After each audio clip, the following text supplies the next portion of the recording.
Goeiemôre van my kant af. Kan iemand net die yskas deur oopmaak dat ons warmer kan kry, want hoe dit hier is, beloof ek julle nou, is kouer as in my yskas by die huis.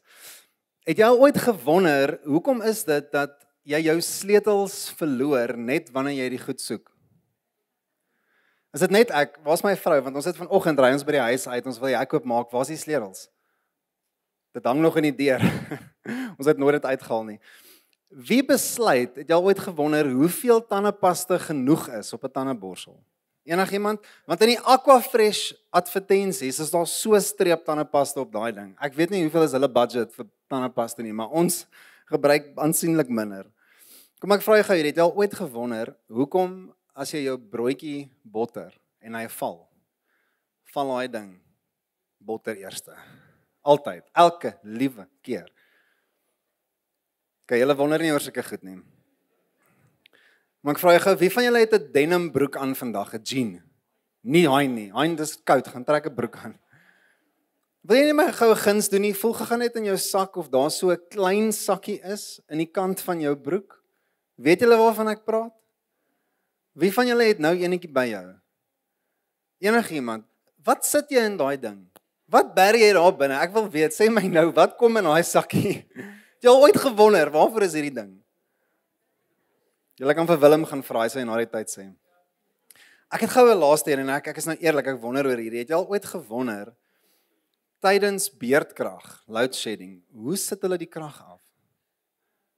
Ek tog nog altyd is 'n ou wat in 'n baie donker kamer sit, en dan is daar skerms voor hierdie ou. En dan het hy 'n horlosie by hom, en dan is daar so groot vet rooi knoppie. En dan wanneer dit tyd is, dan druk hy daai knoppie. Load shedding, beerdkrag. As jy nie krag het nie, is dit nie jou beerd nie. So, is dit net ek wat oor hierdie goed wonder? Het jy al ooit gewonder? Net terloops, dis nie hoe beerdkrag werk nie. Dis als digitaal en outomaties. Dis eintlik baie impressive hoe dit werk. Veral as dit werk, nee. Sien, in geloof en lewe, vriende, stoei ons baie keer met ek wonder vra. En ons het in die volgende 5 weke het ons dit goed gedink om in hierdie vakansietyd stil te staan by van die eerlike en opregte vrae wat mense het oor geloof en lewe. En in hierdie 5 weke wil ons stil staan by verhoudings, teleurstelling, selfs ook die pyn wat ons beleef in omstandighede. En natuurlik wil ons stil staan by hoe dit lyk om ons geloof uit te lewe in 'n goddelose kultuur, in die kultuur van die tyd en die dag rondom ons. En so, in hierdie reeks al ooit gewonder, sê ons wil nie wegsteen van die eerlike vrae af nie, maar ons wil eerder nader leun aan God se woord, en regtig vra vir insig. Is julle saam met ons op hierdie? Voel jy daar's 'n behoefte in jou lewe vir ek het 'n paar vrae? Ek het 'n paar vrae oor geloof, oor lewe, oor pyn, oor lyding, oor verhoudings. Dan is hierdie reeks vir jou. Nou ons kernskrifgedeelte wil ek jou gaan na toe vat is in Jakobus 1 vers 5. En vandag lees ek vir ons in die CSB. Jy is welkom om te lees in jou taal en vertaling soos wat jy dit goed dink. Maar hoor gou wat sê Jakobus in die volgende paar woorde. Net terloops, Jakobus was Jesus se boetie. Eers nie 'n gelowige nie, maar ek dink al klaar die spanning om in 'n huis te bly saam Jesus vir 33 jaar en hierdie ou sê hy is die seun van God. Jy weet hoe lyk Boetie se verhoudings in die huis? Nie 'n gelowige nie, eers na die opstanding van Jesus draai hy om. Hy was nie oorspronklik deel van die 12 disippels nie, maar hy het later in sy lewe 'n kernrol gespeel binne in die kerk. Maar hoor wat skryf hy? Hy sê, "Consider it great joy, my brothers and sisters, whenever you experience various trials, because you know that the testing of your faith produces endurance. And let endurance have its full effect, so that you may be mature and complete, lacking nothing. Now, if any of you lacks wisdom, you should ask God, who gives to all generously and ungrudgingly, and it will be given to him." So vir die volgende 5 weke staan ons hierby stil en ons erken wat hierdie skrifgedeelte vir ons wys. Ek wil net 2 goed vir jou uitlig vinnig soos wat ons inspring. En die eerste ding is dat ons almal, elkeen van ons hier, beleef hierdie goed baie tasbaar in ons lewens. En wat nie helpvol is nie, is wanneer ons hierdie goed wil ontken en sê nee, dit gebeur nie regtig met my nie. Ek sukkel nie regtig met hierdie goed nie. Ek stoei nie regtig met hierdie goed nie.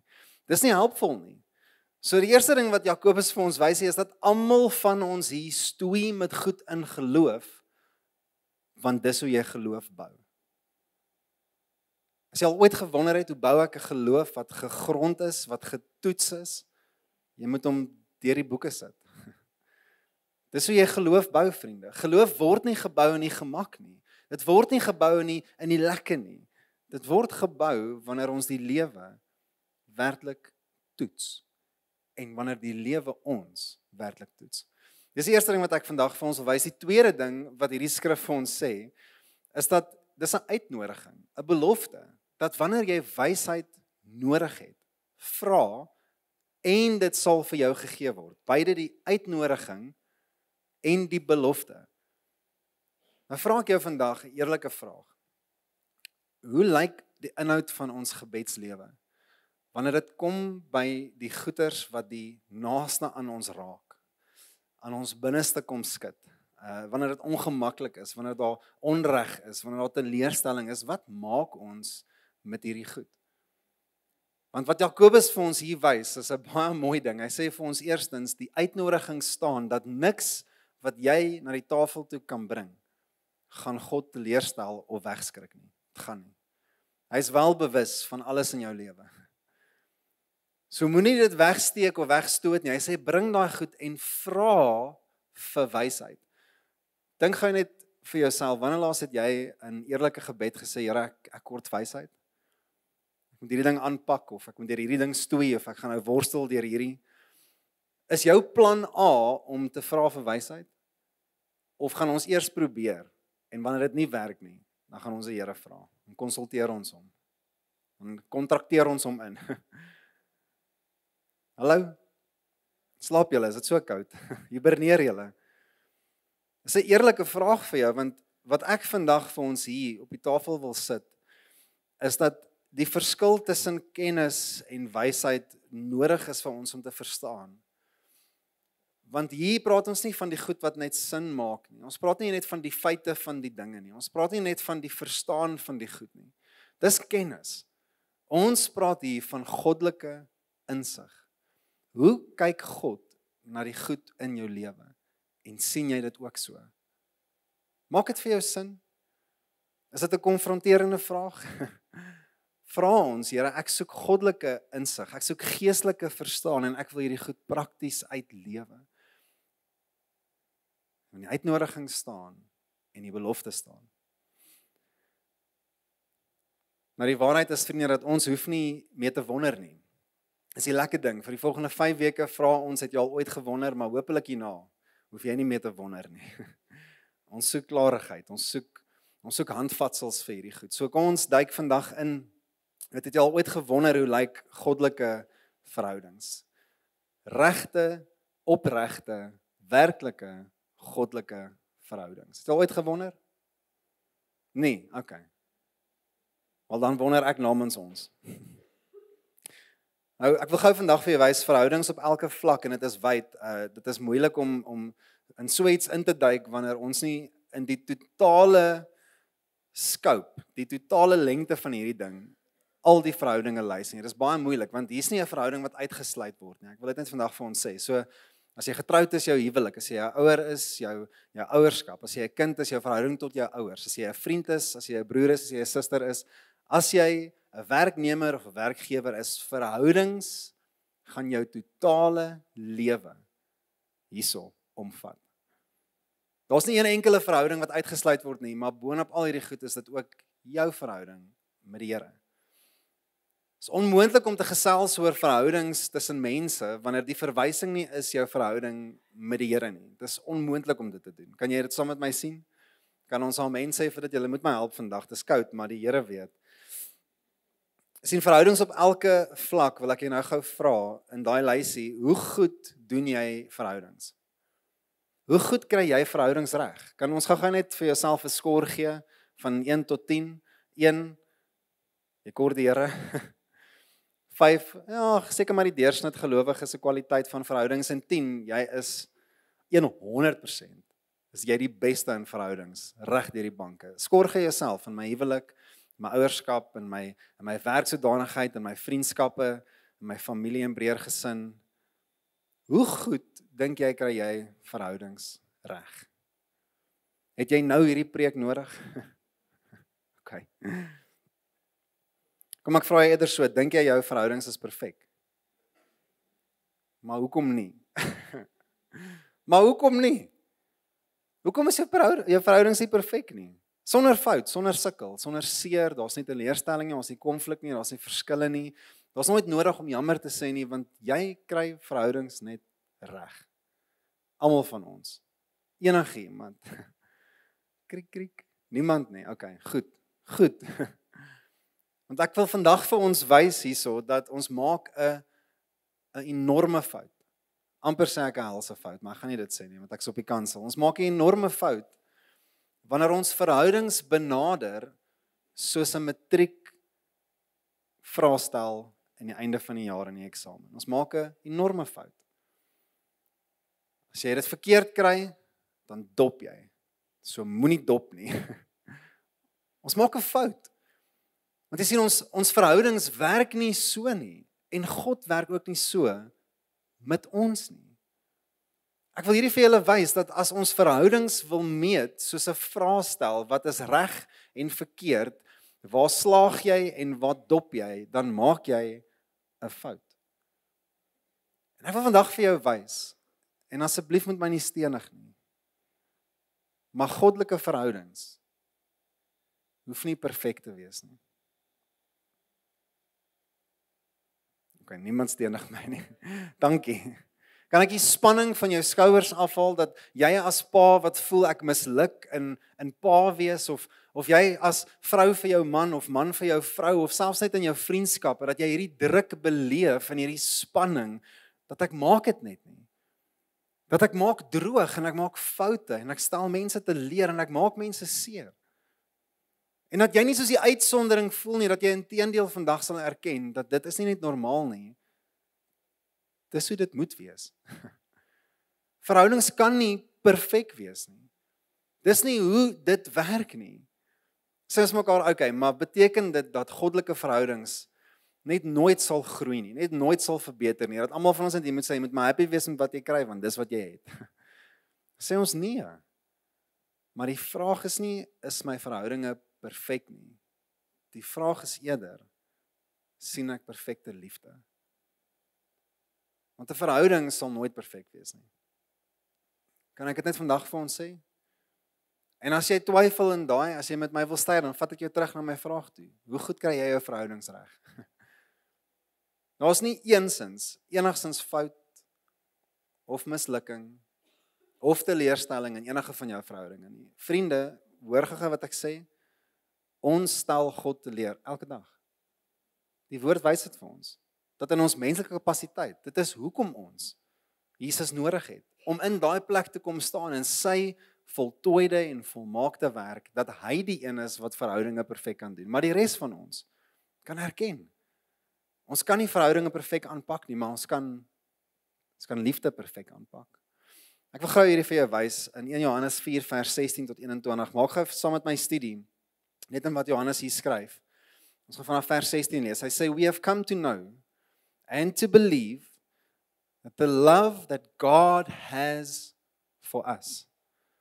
Perfekte liefde wat hy het vir ons.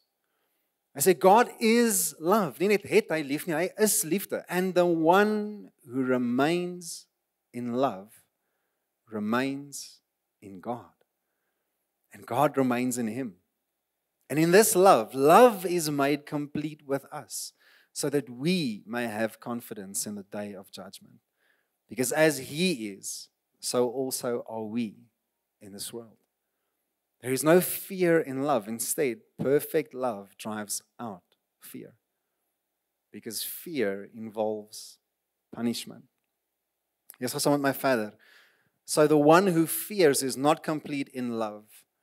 But we love because he first loved us. And so if anyone asks or anyone says, I love God, yet he hates his brother or his sister, he is a liar. For the person who does not love his brother or sister, whom has been seen, cannot love God, who has not been seen. Laaste vers. And we have this command from him. The one who loves God must also love his brother and sister. Stop nie daar nie aan al ons verhoudinge. Ek wil gou hierdie vir jou wys, vriende, daar's 3 kerngoed hier en dis goed wat ons vandag ons moet 'n greep kry op hierdie goed wanneer ons dink oor goddelike verhoudings. As jy dink oor hoe jy jou huwelik aanpak, jou ouerskap, jou vriendskap, jou werksverhoudinge, hierdie goeders moet die fondasie wees. Dis die fondament. Die eerste ding is dat volmaakte liefde woon in ons, nie in ons volmaaktheid nie. Ek wil jy moet die verskil sien. Die verwagting is nie, wees jy perfek, dan is jy God se liefde nie. Met ander woorde, as jy fout maak, is daar geen sins plek vir God se liefde om te werk. En dis nie wat daai skrif sê nie. Dit sê, die volmaakte liefde is in jou, alhoewel jy fout het. Kan ons net gou die spanning verlig hierso? Sien net wat hierdie sê. In this, love is made complete in us. Dit sê nie, ons is volmaak nie. Dit sê nie jou verhouding is volmaak nie, dit sê liefde is volmaak. Goddelike liefde is volmaak, al is daar fout, al is daar verkeerd trap, al is daar mislukking, al is daar jammer sê na die tyd. Daar's nie spanning vir jou om dit reg te kry nie, want hy kry dit reg. As jy perfek kon lief hê al die pad, was jy God. Dan het ek op 'n Sondag op my knieë geval en jou aanbid. Maar nie een van julle kan dit doen nie. Want een van ons is perfek nie. Maar die tweede ding is dat, en sien hierdie saam met my, dis regtig crucial, is dat verhoudings, goddelike verhoudings, is nie gebou op transaksies nie. Dis gebou op transformasie. En hierdie vergelyking van vrees word gebruik hierso. En ek is almal seker, ons almal hier kan vergelyk en verstaan met hierdie, ons kan vereenselwig met hierdie is, as jy weet jy's in die moeilikheid, dink gou terug aan jou kinderdae toe, en jy weet, jou pa wag vir jou met 'n stewige leerbelt, met so groot gespe, so groot bakkel met 'n buffel op. En jy weet, die pak slaaf wat kom, daai goddelike vrees in jou binneste, vir ek weet ek het nou droog gemaak. Sien gou hierdie, there is no fear in love.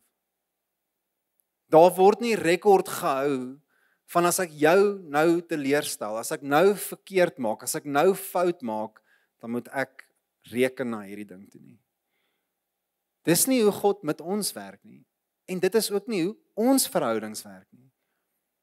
Daar's baie slimmer ouens as ek wat praat van verhoudings werk binne in 'n ekosisteem met 'n bietjie van 'n ekonomie. Dis 'n give and take. Jy moet klein geld in die bank hê, nê. En as jy iemand te veel te nakom aan, dan het jy nou nie meer krediet by hom nie. Nou as jy in die skuld by daai persoon, dis nonsens. Verhoudings werk nie op transaksies nie. Want God werk nie so met ons nie. Hy maak nie aan die einde van die dag die boeke skoon met bottom line en sê hier's wat jy my skuld nie. Hallo, enigiemand hierso, beleef jy God se verhouding so met jou? Hoe kom werk ons so met mense? Sien, goddelike verhoudings hierso werk meer op transformasie. Ons groei, ons verdiep, ons verander, ons leer, ons word volwasse. Jou verhouding vandag saam met jou man of vrou of jou kinders lyk nie soos wat dit gelyk het op dag 1 nie. En dit gaan ook nie so lyk oor 10 jaar nie. Want ons groei, ons verdiep, ons verbeter. Die laaste ding, ons kapasiteit om lief te hê. Ek wil hierdie vir jou wys soos wat Johannes dit vir ons hier sê, is nie ons eie kapasiteit nie. Weereens die vraag is verkeerd as ons teruggaan na kry jy dit reg? Dink jy jou verhoudings is perfek? Die vraag sê eintlik, dink jy het die kapasiteit in jouself om dit te doen? En almal van ons moet sê nee. Ek het nie. Ek kan nie 'n goeie pa wees in my eie kapasiteit nie en ek kan dit erken. Hoekom? Want ek is selfsugtig. Want partykeer kyk ek net na my eie gemak. Partykeer soek ek dit net my manier. Partykeer is ek net nie lus vir dit nie. Dis die ek, dis die my. Wat ons na toe genooi word en geroep word, is ontdek kapasiteit, nie in jouself nie, maar in God. We loved because he loved us first. So ons streef nie vir perfeksie nie. Kan julle hier saam met my sê, ons streef nie vir perfeksie in ons verhoudings nie. Ons streef, en hier is 'n lelike anglisisme, vir progressie. Ek moes die P's maak werk, anders het hierdie preek net plat geval. Okay, ek moes die 2 P's net hierso. Ons soek nie perfeksie nie, ons soek progressie. We don't want perfection, we want progression. Ek wil sien hoe God werk en skaaf in my karakter, aan my binneste, aan my kapasiteit, sy krag in my, deur my. Ek wil groei, ek wil leer. En ek wil gou vir jou wys net hoekom ek sê ons soek nie perfeksie nie. Kan ek net hierdie vir ons wys? Is jy tevrede om huis toe te gaan vandag en te sê ek is okay daarmee dat my verhoudings nie perfek is nie? Wil jy dit vir jouself sê vandag? Dan kom ek wys jou gou hoekom. Perfeksie sê ek moet alles reg kry. Progressie sê ek wil groei. Ek wil leer. Ek wil dit beter kan doen môre. Perfeksie sê fokus op die foute. Waar het ek dit gemis? Waar het ek dit nie reg gekry nie? Waar het ek verkeerd getrap? Dis wat perfeksie sê. Progressie sê fokus op vorming. Nie foute nie, waar kan ek beter? Waar het ek gister misluk, maar ek vertrou dat ek môre kan beter. Perfeksie sê kyk na die vrees. Die vrees vir skaam kry, vir sleg voel, vir skuldgevoel. Maar progressie sê daar's hoop. Daar's ruimte, daar's plek, daar's genade. Ons streef nie vir perfekte verhoudings nie. Ons soek eerlike, opregte, goddelike verhoudings wat sê ek wil groei, ek wil verbeter, ek wil verdiep. Hoor gou hierdie belofte in Filippense 1. Paulus skryf hiersom. En hierdie is vir die Hebreër kerk, Hebreër gemeente. Maar is so van toepassing op ons persoonlike verhoudings. En ek wil nie die Bybel hier verdraaiende ding in nie, maar ek wil jou net wys die belofte wat hier staan. Dit sê in vers 6, ek is seker, ek is oortuig dat God vir die goeie werk in julle begin het, dat hy dit sal voortgaan tot die dag uiteindelik wanneer dit voltooi is, wanneer Jesus Christus terugkeer. Vers 9, ek bid dat julle liefde nog meer en meer sal toeneem in die kennis en alle insig, kennis en wysheid. Sodat julle die dinge wat werklik belangrik is, kan onderskei. Dat julle rein en onberispelik mag wees tot die dag van Christus. Vervul met die vrug van julle verlossing, die regverdige karakter wat deur Jesus Christus in julle lewe voortgebring word, tot eer van God. Vriende, kan julle net hierdie saam met my sien? Kan jy saam met my erken? Die druk is af. As jy voel jy misluk as 'n man vir jou vrou, of 'n vrou vir jou man, of 'n ma vir jou kinders, of 'n vriendin vir jou vriendinne, wat ook al dit, as jy voel jy misluk, jy is nie die enigste een nie. Maar lewe jy dalk met 'n onrealistiese, 'n onbekombare standaard van perfeksie? En daai ideaal is eintlik 'n leuen. Moet ons eerder net sê, Here, kom vorm in my, kom werk in my, nie vir perfeksie nie, vir progressie. Ek wil groei, ek wil verdiep, ek wil meer kan, ek wil beter.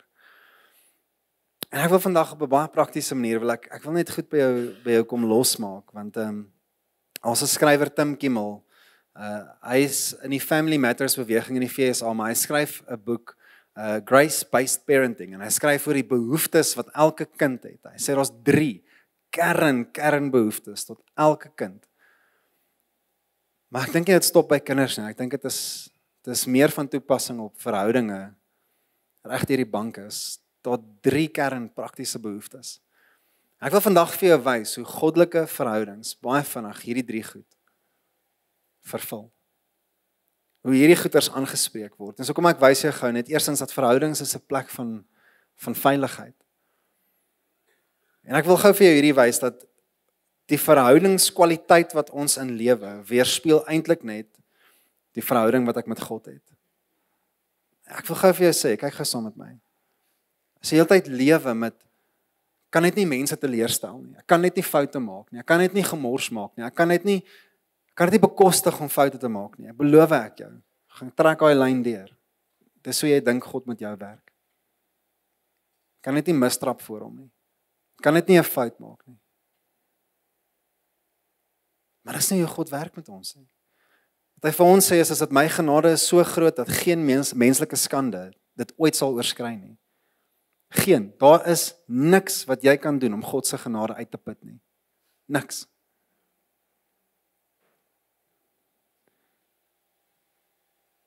Sien, want verhoudings is 'n plek van veiligheid. Wanneer ek paartjies trou, en ek het onlangs 'n paartjie getrou, en ek sê hierdie ook vir hulle, ek sê vir hulle, onthou net hierdie vandag. Die persoon wie jy vandag trou, jy trou hulle vir wie hulle is, nou. Nie vir die potensiaal van wie hulle dalk eendag mag word nie. Dis die meeste spanning wat jy in 'n huwelik beleef, is wanneer die een die ander probeer verander. Ek wil net jou gedrag beheer. Ek wil net hoe jy optree beheer. Vir my genot. Maar God werk nie so met ons nie. Sien, maar dis wat genade is, dis wat vryheid is. Ek wil in 'n verhouding met jou staan ten spyte van die feit dat jy opmors. Ten spyte van die tyd dat jy gemors maak. Jy sien, 'n verhouding is nie dit wat ek van jou af kan kry nie. Dis nie wat ek wil hê van jou af vir my nie. Dis wat ek begeer vir jou. So ek gee jy die spasie, kom groei, kom verdiep, kom verbeter, kom leer. En dan staan jy aan die einde van 'n 30 jaar, 35 jaar, 40 jaar huwelik en jy sê, joh, daar was soveel genade hier, dat ons kon mekaar toelaat om te wees wie ons is en te groei na wie Jesus in my sien. Nie dat ek jou kom beheer en druk na dit toe nie. Selfs geld vir kinders, selfs geld vir ons vriende. Sien jy dat verhoudings is 'n plek van veiligheid? Dis nie 'n plek van prestasies nie. Ons moet nie probeer nie. Dis nie net pogings nie. Ons is veilig by mekaar. Geliefd en aanvaard. Die tweede ding wat ek vir jou vandag wil wys, baie prakties, is dat verhoudings is 'n plek van betekenis. Jy sien, want verhoudings is nie die einddoel nie. Verhoudings het 'n doel. Kan ek net gou hierdie vir jou wys? Hoor jy wat ek sê? Goddelike verhoudings is nie die einddoel nie. Asseblief nie jou lewe spandeer om net 'n goddelike verhouding te bekom nie. Moenie jou lewe so spandeer nie. Die punt is nie om 'n goddelike verhouding te hê nie. Goddelike verhouding het 'n doel. God wil iets doen met daai verhouding. Jy moet daai verhouding kan uitleef. Nou. En dit is waar 'n plek van betekenis hier opstaan, waar ons sê verhoudinge is ontwerp om die beste in mekaar uit te bring. Jou roeping, jou ambisies en jou passies. En maak gou net 'n opsomming van die verhoudings in jou lewe. En beleef jy dit persoonlik? Beleef jy dat die mense om jou die beste uit jou uitbring? Hoe hulle jou roeping aancheer? Ons glo in jou. Ons is hier vir jou, ons ondersteun jou, ons wil sien jy dit maak werk, ons wil sien jy reg gaan kom. Die manne wat hier sit, wat saam met ons in die movement manne is, julle sal weet, ek het dit al 1000 keer gesê, dat my huwelik en my ouerskap is nie gebou op my eie skouers nie. Dit is nie, ek kan nie vir 'n oomblik sê dit is net ek nie. Ek kan nie. Nie net is dit die Here nie, maar dit is die mense wat die Here om my sit. Wat my kan ondersteun, wat vir my kan sê, Paula, jy doen goed. Daar maak jy droog, moenie dit doen nie. Ouens wat accountable kan wees na jou toe. Vriende, dit is hoekom God verhoudinge, goddelike verhoudinge, vir ons in plek sit. As jy sê, ek sukkel om my roeping uit te leef, ek sukkel om te sien hoe ek regtig die potensiaal wat in my is kan uitleef, ek sukkel om dit, dan sê ek vir jy, kyk na die kwaliteit van verhoudinge rondom jou.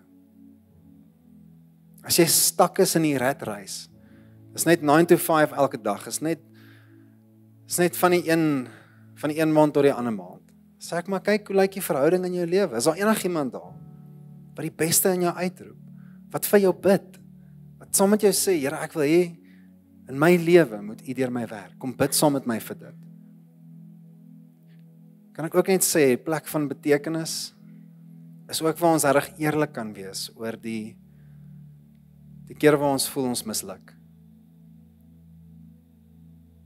Het jy ooit daaraan gedink, om by iemand te gaan sit, en te sê, ek voel ek misluk baie keer in my huwelik, of ek voel ek skeep my vriende af, ek voel ek het baie oppervlakkige verhoudinge, baie, oralste, is net kuier en vriende, en is visvang, en is 4x4, en is, ek weet nie wat die vrouens doen nie, kyk na haardroërs, ek weet nie, iets, maar is oppervlakkig, daar's nie diepte nie, daar's nie eerlikheid nie, ek kan nie by hierdie mense sit en sê, ouens, baie keer voel dit vir my, ek mis dit net hierso, As jy nie so 'n plek het nie, hoe kan jy verwag om 'n betekenisvolle lewe te hê?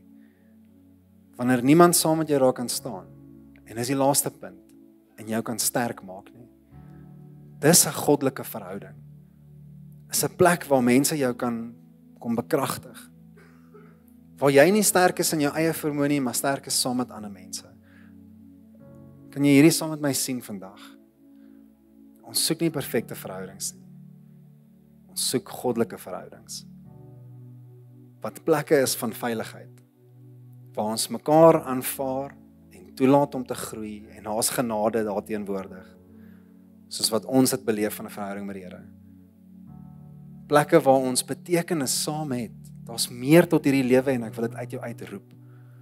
En plekke waar ons sterker saam is. Vriende, dit is nie rocket science nie en daar's nie spanning of druk nie.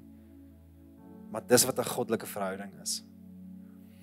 So ek wil jou vandag kans gee. 'n Tyd van aanbidding, 'n tyd van reaksie.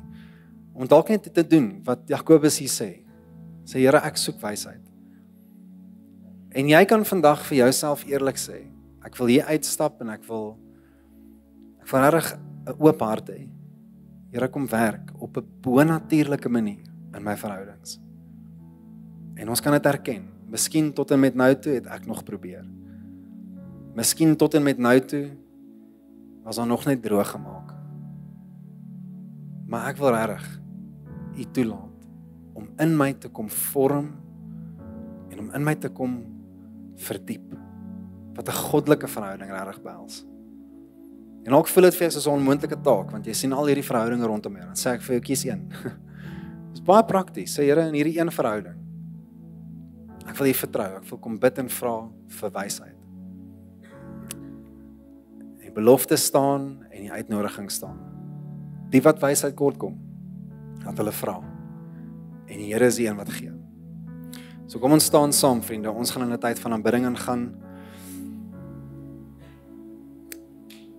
En ek wil vir ons vandag net 'n gebed doen. Vader, in die kamer vandag is daar soveel verhoudinge wat verteenwoordig is, Here. En ons erken eerstens vandag, Here, dat U is 'n God van verhouding. Alles wat U doen en alles wie U is, gebeur binne in verhoudings. En Here, as daar een ding is wat ons harte toe vandag na roep, is dit dat, Here, ons begeer meer in ons verhoudings. Meer in ons huwelike, meer in ons ouerskap, meer in ons familie en gesin, meer in ons vriendskapverhoudinge. Ons begeer meer. Here, so ons kom vra vandag, ons erken, nie in ons eie krag nie, nie in ons eie vermoë nie, maar met U krag.